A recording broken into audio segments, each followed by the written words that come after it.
Good afternoon. My name is Marian Hoffman. I have the honor of being your club president.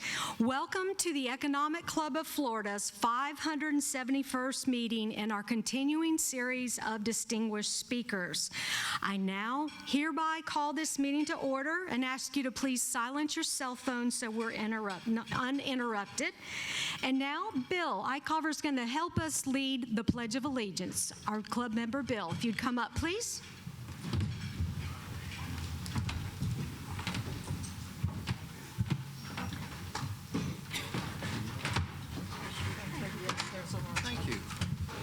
Good afternoon.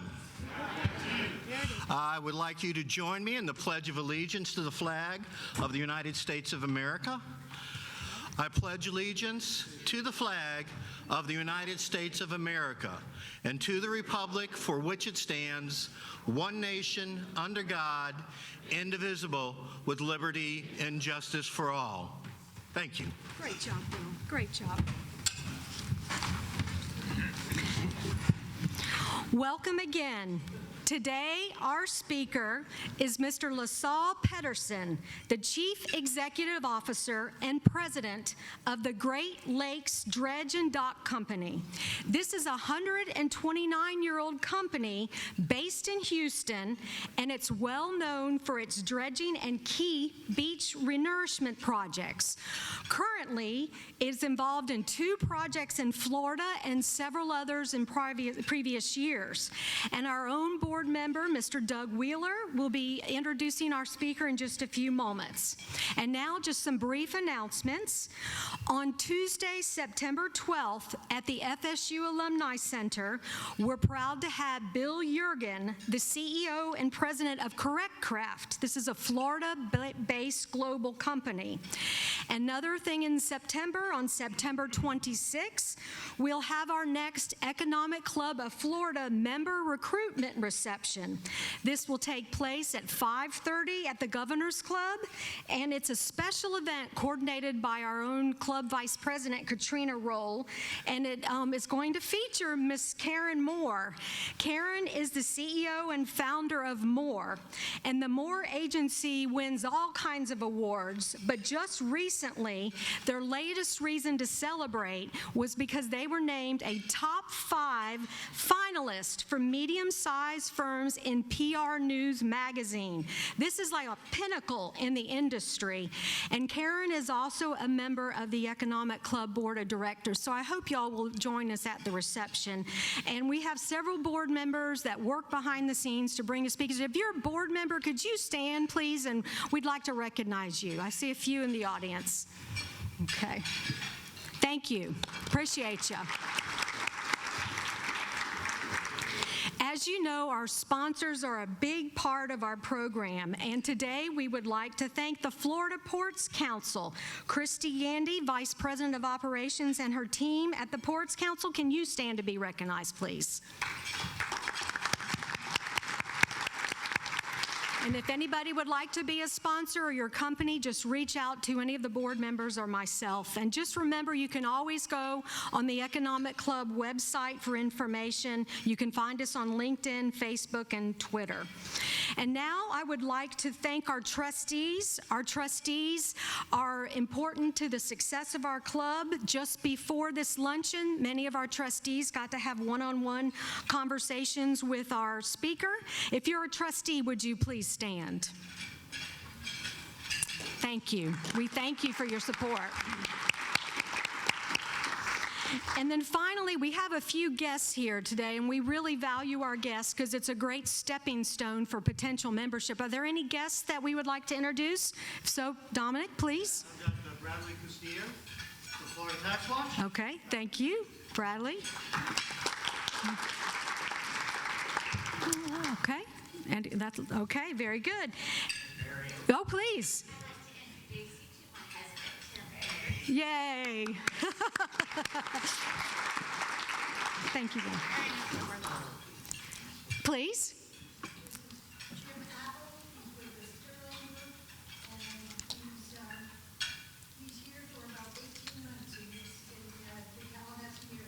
Thank you for bringing him. Thank you. Welcome to Tallahassee. Thank you. Well, please note, because our speaker does have a flight to catch, we are going to go right through the program and we'll not be able to have a question and answer at the end, but we're just so delighted to have such a great national speaker. So let me briefly introduce the head table. Beginning on my far right, your left, Miss Meredith Pelton. Meredith is an attorney by training and a change agent by trade, and she joined Florida Tax Watch in April of this year as Vice President of Strategic Initiatives. In this role, Meredith spearheads efforts to develop new policy programs, institutes, and councils, and she acts as a collaborative leader to coordinate research and development activities to drive stronger member taxpayer engagement. Meredith is a native Floridian with a long history of service and commitment to transparency and collaboration. She's done a lot in strategic planning, and she brings a wealth of knowledge to Tax Watch. One fun fact about Meredith is during the pandemic, Meredith owned and operated a commercial grouper and snapping fishing boat. I thought that was kind of interesting. Okay, next to Meredith, we have Mr. Lee Martin. Lee is a Florida State University graduate, and he's the North Florida Managing Principal for One Digital Insurance. Currently in his role at One Digital, he's responsible for leading all aspects of the business from Pensacola to Jacksonville.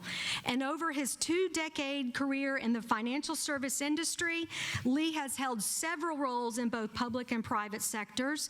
Lee's a registered health insurance underwriter and a registered employee benefits consultant. Lee's a native of Tallahassee and has a passion for history and playing golf. He and his wife Jennifer love FSU sports. They have a new son, they have a new puppy, and a son and daughter, Charlie and Clara. You were scared when I said you have a new and then one fun fact about Lee.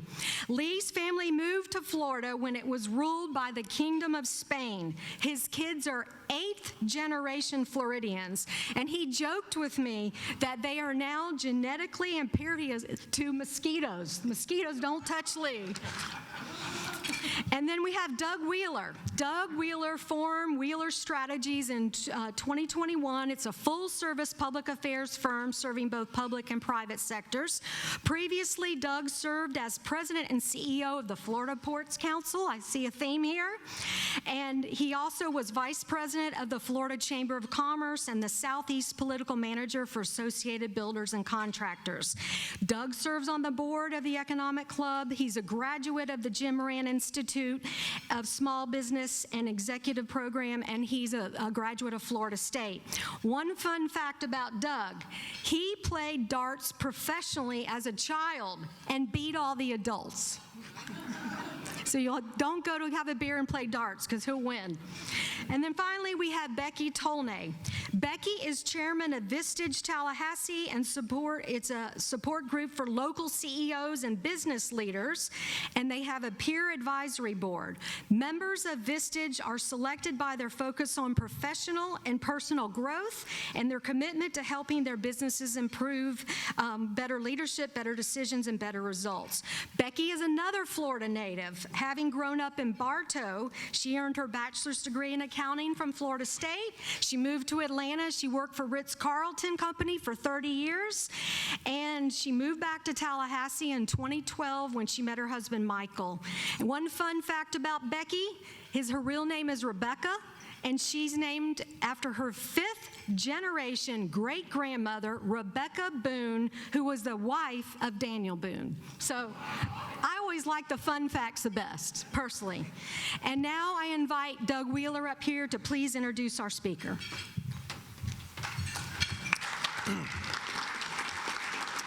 Thank you, Marion. So we have a great guest today. Lasse Petterson was named Chief Executive Officer of Great Lakes Dredge and Dock Company in 2017. He assumed the additional title of President in 2020 and has served as a board member of theirs since 2016. He's got quite the employment history that I'm going to try to move quickly through in order to give him as much time to present today. But prior to Great Lakes Dredge and Dock, he was a private consultant to clients in the oil and gas sector, was also also CEO and Executive Vice President at Chicago Bridge and Iron Company, engineering and construction company for about 4 or 5 years, 2009 to 2013.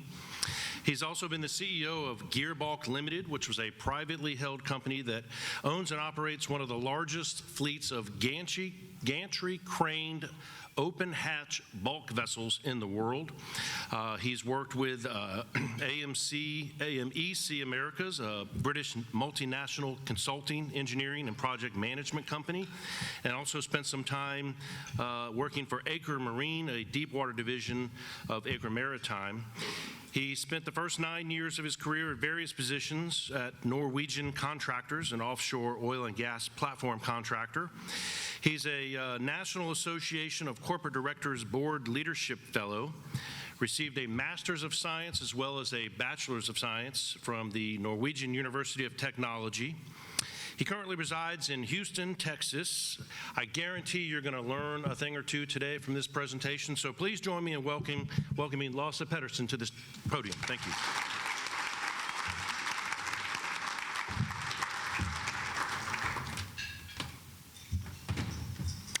Well, thank you, Doug. So thanks to Doug Wheeler for the invite today, and thanks to Lisette for hosting us. And I look forward to sharing with you a little bit about who we are, what we do. But let me also introduce Mr. Bill Hansen, who's sitting here at the head table, who is setting up our market development and government relations. He's been in the dredging business for 40 years and can help out with a question session, which I hope we get some time to do as well today. So I'll start out by framing that ours is a very niche industry, and that has incredible impact on local, regional, and national economies. And hopefully, when we finish, you will agree with me that it all starts with dredging. We think ours is a really interesting business that not many knows about, but everyone benefits from. Great Lakes is a 133-year-old company. It was founded in let me see if we can get the presentation up here. It was founded in Chicago, and Great Lakes has been its business for many, many years. But then in the 1900s, we started to venture out onto the coast, and for the last 40 years, all our business has been either on the East Coast or in the Gulf. Also in 1990, when the dredging business in the United States was suffering from lack of funding, we moved internationally, established a base in Bahrain, and executed a lot of work over the next years in the Middle East, in Australia, in Denmark, and we participated in the latest expansion of the Suez Canal. I took over as CEO in 2017 and decided to move the company to Houston in 2020 because that's where the expansion for our business was, and we were getting into offshore wind, and we needed to have a wide recruitment base for that business, which actually comes from oil and gas. So that is where we are today, and let me show you a little bit about what we do.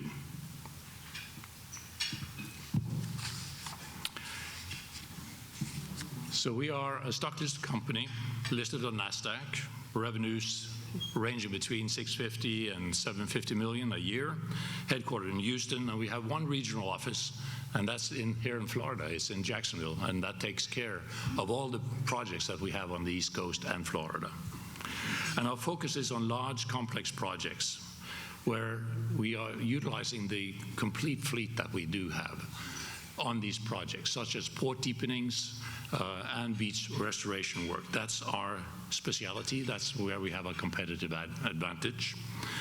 We have a culture of behavioral-based safety in the company, so we have an injury and incident-free culture, which makes us a market leader in safety performance.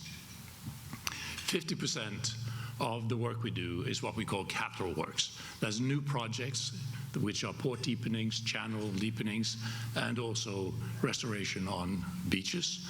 And then the other 50% is more reoccurring work, maintenance contracts for the ports and making sure the shipping channels are at the required depth. Over the last years, excuse me, I'm suffering a bit from allergies, so you have to excuse me for that. Over the last year, we have had a very, very busy dredging industry. After the expansion of the Panama Canal, now suddenly the vessels coming in with containers from Asia didn't need to be caught up in the congestion at Long Beach. They could go through the canal and get in access to the ports in the Gulf and on the East Coast, which then triggered the deepening cycle that we've seen, which involved many of the ports here in Florida as well. So it started out with Savannah being deepened, continued with Charleston, then Jacksonville, Tampa, Houston, Freeport, Corpus, Mobile, and now the Port of Virginia. And not to forget the Port of Miami that we did some years ago and which I'll come back to. Briefly on our fleet, we got 4 hopper dredges, which you see here to the left. Those are vessels, they're ships, so they have to be crewed by qualified seafarers. They go offshore to sand deposits and dig up the sand, put it inside the hole, move to the beach, and then pump the sand onto the beach and create a new beautiful coastline. We have the largest dredge in the nation, the Ellis Island, that was commissioned in 2017, and it was built here in Florida, in Panama City, by the Eastern Shipyard. In the middle, you see our mechanical dredges that are clamshells, and they work very well in tight areas, such as in ports, and also they create very little turbidity, which was important on Jacksonville, where we use them extensively to avoid turbidity and keep the port going at full speed at the same time as we were doing the dredging. And on the right is what we call hydraulic or cutter dredges, and they are specialized in cutting hard rock, chopping it up, and then pumping that rock onto beaches or into deposit areas, or we come in with the mechanical dredges and then take up the chopped rock and deposit it offshore. The dredging business in the United States is old. As you heard, we are a 133-year-old company, but also the fleet is old. So the average age of not just our fleets, but all our competitors too, was around 40 years old. And in the shipping industry, you scrap vessels when they get to 20. But we are operating old equipment that we maintain very well. But when I came into the company, I saw a great need for having a new build program in place. We took delivery of the Ellis Island in 2017. We commissioned a new mechanical dredge in 2018. We took back the Ohio and Carolina cutter dredges from the Middle East and put them into operation here in 2018. We are now taking delivery of a new hopper dredge, the Galveston, coming out in operation in December. And we have the sister vessel, the Amelia Island, Florida name, that comes out in 2025. And in addition, we are building a very large rock installation vessel. It's the first one in the United States, Jones Act compliant, being built at a U.S. yard, the Philly yard, the ARCA Philly yard, and is coming out into operation in 2025. So huge investments going into the industry, and we need it to be competitive going forward. A couple of slides. This is Galveston Island under construction. It's just pictures of a lot of steel, but there's a lot of welding and steel material that goes into the construction here. And here she is, just a couple of months ago, out on the water. And now we're going through commissioning and getting her ready in probably Q4. And here's Ellis Island that was built in Florida. You can see her being launched. It's a major operation, getting her from land and onto the shipping channel. And she's been a huge success for us, carrying 15,000 cubic yards of material inside the hull. So dredging is a large part, is a business today, but we are dependent on federal funding. So in order to get away from that, we decided to go ahead and diversify our business. We have a 40% market share, so we cannot grow the dredging business that fast or much in truth, even though today we're sitting on a $1 billion backlog, which is great for the company and for the future. So we decided to look for alternative markets, and we are now going into offshore wind. Offshore wind is coming to the United States in a big way. The Biden administration set a target for 30 gigawatts of offshore generation capacity by 2030.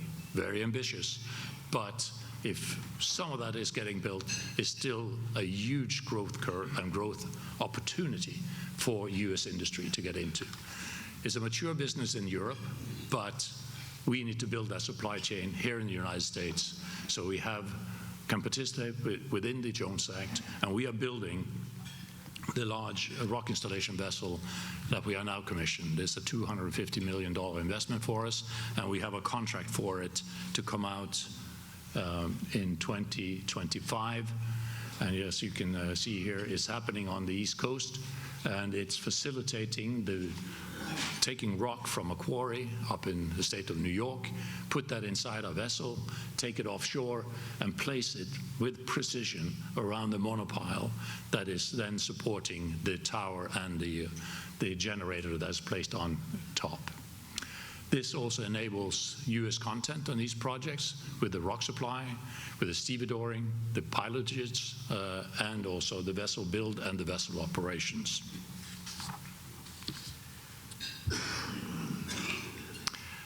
So Florida has for very long been a very important market for us, and we almost always have an active project here in the States. So let's run through some of the projects that we have done and some of the ones we are doing today. So this is Jacksonville Port Deepening project, and you can see here our mechanical dredge, clamshell dredge, then loading into a scow that then it takes the material for offshore position. And this was a very fascinating project for us with unique environmental regulations that precluded us from using the most efficient tools that we could use, hopper dredges and cutter dredges, to do this work. So we mobilized up to 5 other dredges in order to remove the rock. First, we chopped the rock with a cutter dredge, left it in place, and then we went in with a mechanical dredge and scooped out the material, put it into the scows, minimizing the turbidity that was required by the environmental regulations. Congratulations to Port Director Eric Green for his long-term vision to see this project through, and to Congressman John Rutherford for his support as well. We also did the Tampa Bay Big Bend deepening. This deepening project made us friends forever with Paul Anderson, the port director at Port Tampa, since we were able to bring in 2 large cutter head dredges, mobilizing the projects before we had a contract, and getting the projects completed 1 year ahead of schedule and below the budget.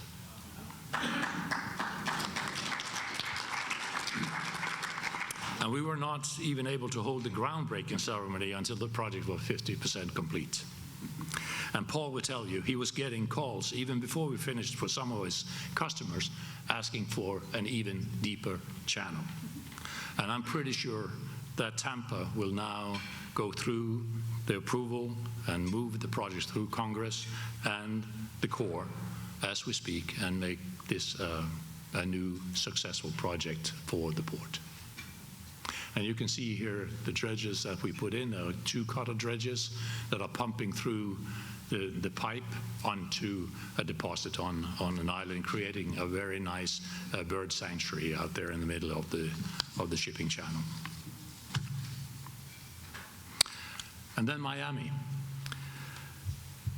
Although this project was a few years back, it's memorable and is significant in many reasons. So Governor Scott was the first governor to fast-track a deepening project on his own, while not waiting for the Corps or the Congress. Bill Johnson, the port director at the time, was instrumental in cutting through the bureaucracy here in Tallahassee and in DC to take advantage of the governor's leadership. And note that this project set off a chain reaction with other governors in other states, realizing that their role in advocating for their seaports as well. Environmentally, the project was a huge success, given the seagrass mitigation areas that were created, using some of the dredge material, and a large amount of corals that was saved, identified, and transplanted. Unfortunately, you didn't hear a lot about the good sides of the project, because the headlines came out from a local newspaper that went out of its way to print misleading headlines and misstate facts on the environmental impacts of the project. Engineering-wise, it was also a huge success, and that it was the first time in South Florida history that a port had deepened without blasting the rock. So we were able to modify our Dredge Texas large cutter dredge to chop the limestone in Miami and pump it onto the scows and deposit it with precision in deposit areas. Future challenges for Florida is the Port Everglades. It's a major project pending. It should have been started and it should be finished by now. But it's been subject to an incredible amount of environmental scrutiny. And we are monitoring closely and working with the Port and Corps to make sure that the environmental restrictions are actually buildable. And no doubt, by the time, unfortunately, this project will be very expensive. Moving on to beaches, the fact is that the beach market in Florida is only 50 years old, and it goes back to a time when the southeast Florida beaches were more known for the debris that was dumped on the beach in order to create seawalls. And we were the first company to work with the Corps of Engineers and develop the techniques and methods to dredge sand from offshore and place it on the beach. And we have worked on almost every beach in the state, including recently BOCA RATON, which you can see here.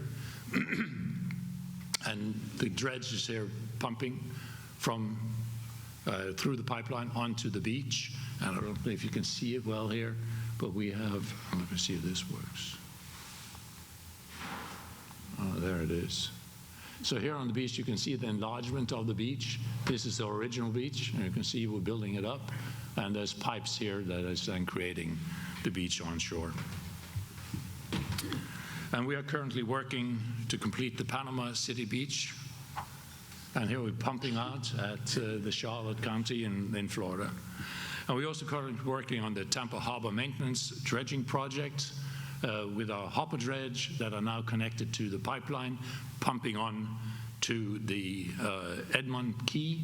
And here you can see the original beach in the background and the width of the beach that we can create with this material, making the island much more resilient to erosion.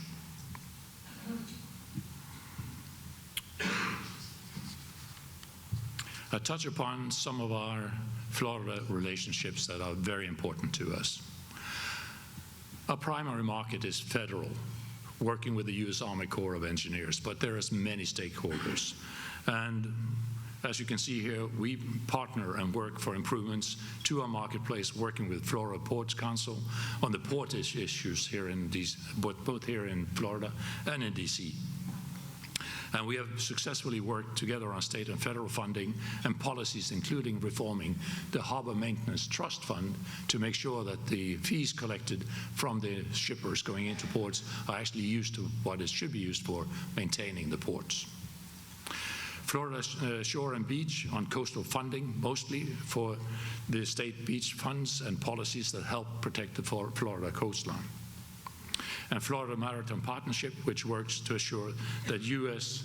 national security and economic security are protected and enhanced by U.S.-owned, U.S.-crewed, U.S.-built vessels, short for Jones Act. And yes, Florida is active in that front as well, since you have a major shipyard, as I mentioned before, with the Eastern Shipyard in Panama City. Florida Chamber of Commerce has been a great partner for many years, assuring our issues are on the table with state officials. And we have enjoyed a long relationship to work here in Tallahassee with Adams and Reese, with Herschel Vineyard and Jeff Littlejohn. We also worked with Florida Aquarium, and I saw, after the story that came out after the deepening of Miami, I wanted to create a partnership to look at coral and the threat to corals in Florida in general. So we partnered with the Florida Aquarium with funding for their research on how to breed the corals in, call it captivity, or in their aquarium, and then afterwards, when we can then put these corals back out there in the ocean. We look for projects where we can cooperate with the aquarium on our projects here in Florida. And also we are engaged in taking care of injured sea turtles. One of my first things when I came in as the new CEO, I was asked to donate to a new x-ray machine for one of the turtle hospitals on Jekyll Island. So we shelled out some $30,000 for a new x-ray machine, and that was very well received down there. So I'll wrap up and prepare for some questions. I think it's important that we can listen to you and see what's on your mind. So let me summarize and highlight the importance of Florida ports. Our byline is it all starts with dredging, because we find that every major deepening project has an economic impact that occurs in order of a magnitude greater than estimated. Part of what is when the Corps does its benefit to cost analysis for deepening projects, they are restricted by law on what they can consider as a benefit. So port deepenings, which typically averages 7 to 8 to 1 benefit to cost to the federal system, are actually much higher when they actually calculate in the benefits to the supply chain and the ports in general. Because the ports and the shippers always find more innovative and inventive ways of utilizing that deeper channel and port. And beach projects, same issue. There's nothing more important to Florida than its beaches. And the benefit to cost ratio for the federal beach projects are lower. It's 4 to 1. But the feds are not allowed to include recreational or tourism benefits in their calculations. So you can only imagine what the real benefit is. And we have heard presentations estimated it in the range of 20 to 1. I know we have a lot of Florida's leaders in the audience today, and I appreciate the opportunity to talk to you about my favorite subject, dredging. Perhaps next time you are enjoying the beaches here in Florida, Panama City to Naples, Southeast Florida to Fernandino Beach. When you look at the beach and you wonder where the sand is coming from. So thank you for your interest in what we do, and hopefully I kind of stimulate your interest and your curiosity about our business, and I hope you have some questions for us, and Bill Hansen will join me here to help answer the more difficult parts of the question. Right?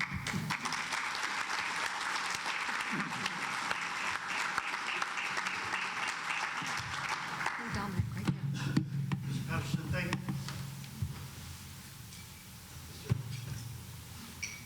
There you go.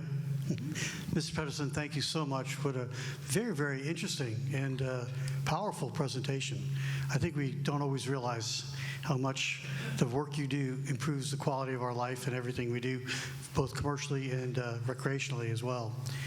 What are the one, two, or three things that keep you up at night that you worry about with respect to your business, with respect to either domestic, but especially international competition or regulations that are imposed on you?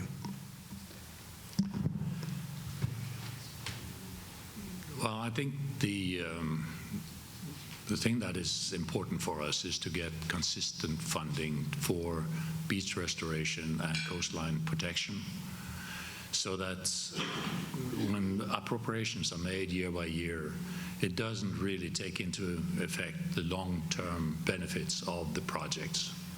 So when storms, for instance, go through, what we should do is to build very high dunes and very wide beaches afterwards. That costs more, and maybe the funding is not there. But I think that is a very important thing to look into going forward.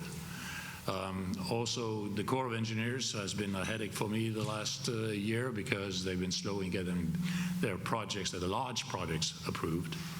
So we are looking at, and this is also due to the funding mechanisms in Congress. So we are looking at better ways of funding the projects to completion once they are being approved. Bill, anything you would like to add to this? That's good.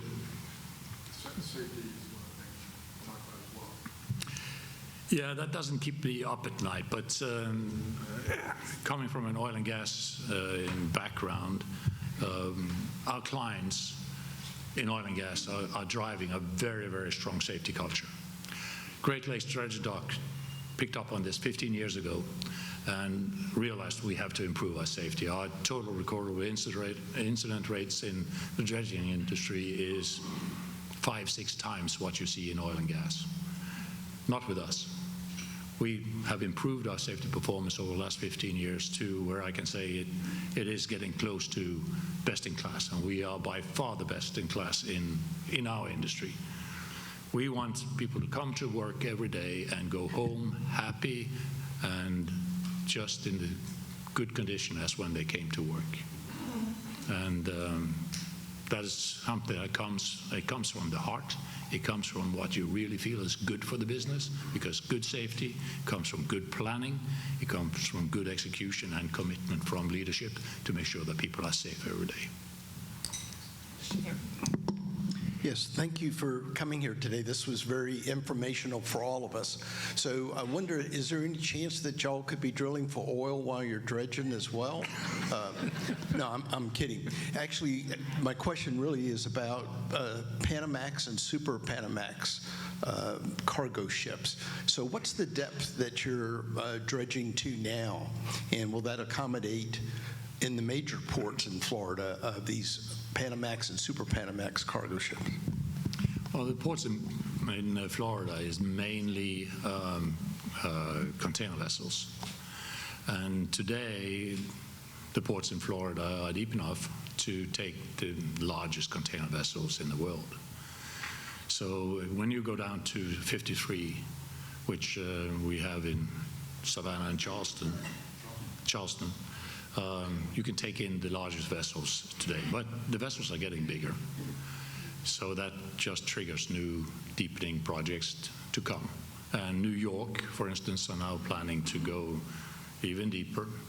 Down in Corpus, we were talking about taking the channel down to 70 feet to facilitate to take the large oil carry vessels into port and do to avoid the transshipment or transloading of oil offshore, which could lead to pollution. So 70 feet is being discussed in the oil and gas ports. Yeah, so I have a completely random question, but I was in Dubai in March and was standing out on the Palm Jumeirah, and you're thinking this is too good to be true. And you're thinking, will this thing, sink into the ocean? What types of maintenance do you need to do on projects? Like you're building an island, and is it going to be around in 50 years? Are you continually dredging, or is it kind of set when you're done? Well, it depends on the location, of course. But typically, we do maintenance dredging every 2-3 years. On the West Coast, it doesn't happen because there's not really a lot of silting in. But in the Gulf and here on the East Coast, every 2-3 years, you go in and do maintenance dredging. It could also be every year, depending on the flow. Mississippi River is being maintenance dredged every year, for instance.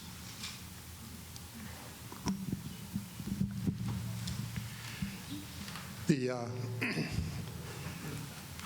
improvement to your fleet and the need for newer ships and dredging materials, that requires a lot of capital. And I'd be interested to hear, I think we all would, the increasing cost of capital these days. How are you addressing your need for funding, and how is the increasing cost of interest rates affecting you?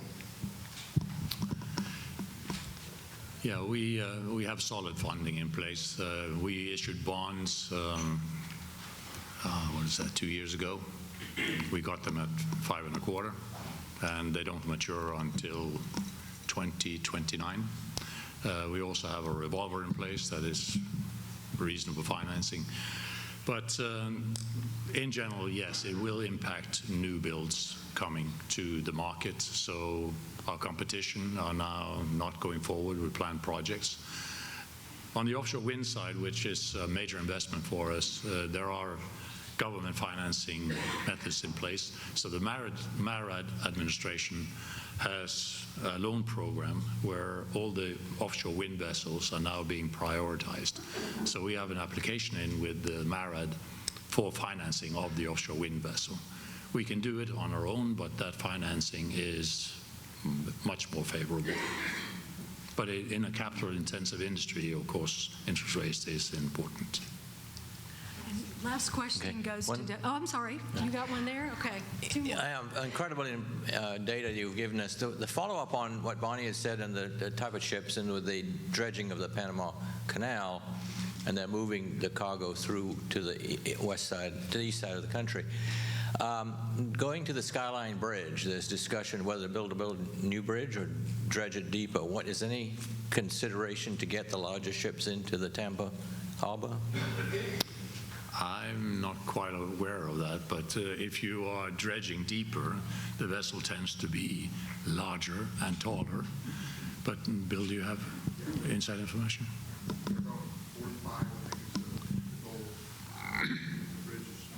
It's really more of a cruise ship issue. The cruise ships are the ones that can't fit under the bridge.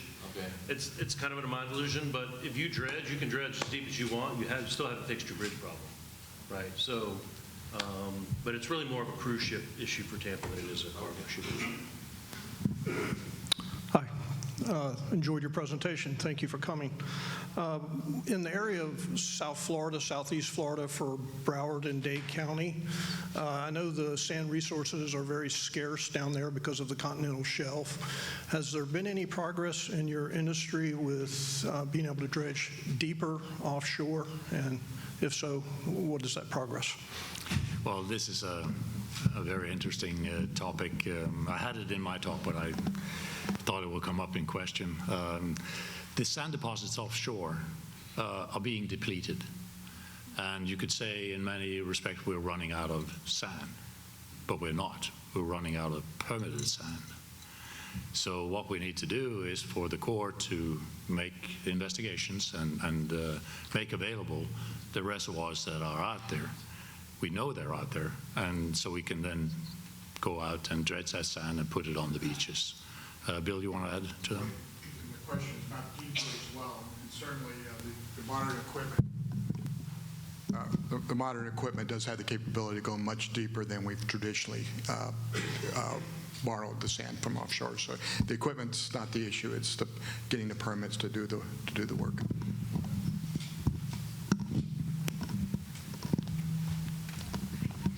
So Doug had the last question. Since he brought the speaker, I thought that would be nice to allow him to. I just wanted you to maybe talk a little bit about some of the technology being utilized by the dredges themselves, what's running them. Yeah, the latest dredges that we are building are diesel electric, and we are building them with Tier 4 engines to minimize the emissions. On older dredges, we have on some of them installed equipment to reduce the NOx and SOx emissions, to upgrade Tier 2 to Tier 3. We've done that on the Galveston dredge for the Houston Ship Channel work. Our newest vessel for the offshore rock installation, we have battery packs on board so that we can do peak shaving for power utilization. It's also Tier 4 engines on board. Carbon emissions, we have a difficult to do anything about that, but the newest vessel can run on biodiesel when that is made available. So we're trying to upgrade the technology in the fleet on the engines, reduce emissions, and become as environmentally friendly as is possible to do, as long as you're using carbon-based fossil or fuels. One thing that we're involved with right at this point in time, we are establishing an operations support center in Houston where we can monitor the state of operations on board each of our vessel in real time. So when there's a problem or an issue with production on the vessel, we can immediately get access to experts and people at headquarters who then can monitor the situation and help with troubleshooting and get the operations corrected in real time. And we just had one example here a couple of days ago where we were able to mitigate a production problem within hours, instead of having to travel to the site, get on board, work with the crew, travel back again, which would have taken us a couple of days. So we're always looking for improving our productivity, reducing cost on the projects, and making operations better. So if you'll join me again in giving him a big round of applause.